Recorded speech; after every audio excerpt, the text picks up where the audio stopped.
Welcome and thank you for joining us for Stage 2. Stage 2 sees riders do a two-segment stage, which comes to a total of 8 Ks with a small rise on their way past Mitre 10. The mood was tense this morning at the race village while the riders signed on. We did manage to get some footage of the other bubble. Obviously we could not interview the other bubble, but we do have some footage. And there we have some unhappy riders, I have to say. Sorry, what's your name? I don't need this. My family don't need this. Some strong competitors in the other bubble. Are you worried about them? No, I'm more worried about Katrina. I'm not known as a hill climber, and there was an unexpected hill climb in there. All I know is she never ride a bike before and she come out and clean us up by 15 seconds. I don't know. Bruce, are you at all concerned that your Canterbury Gold Top hole-proof business socks might disqualify you? No. Once Katrina had cooled down, our reporter from the other bubble did manage to catch up with her again. However, she still didn't really provide us with anything that she had not already told us. I'm not known as a sprinter. I'm not known as a time trialist. Okay, now being the wearer of the yellow jersey, you're going to be a marked rider.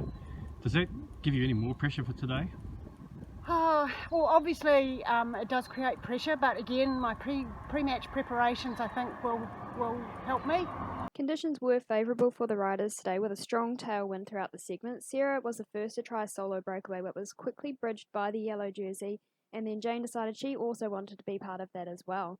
Interesting, Sarah has gone for the shorter socks today. Certainly not as aerodynamic, so we will see if that hinders her later on.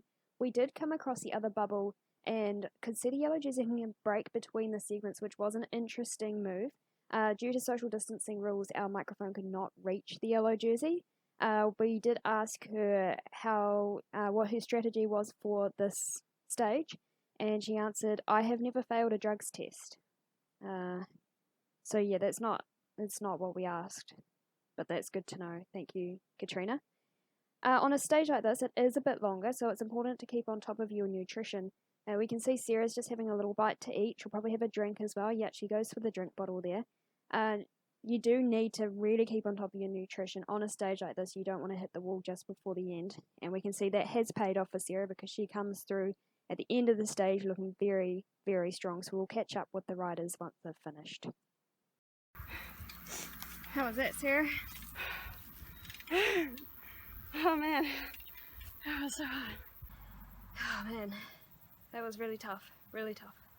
And of course, not being known as a hill climber or indeed a time trialist, it was always going to be a bit of a challenge for me. But I am relying somewhat on the pre-match preparations and the calculated time because I haven't done this ride before rule. I'm hoping that will act in my favour.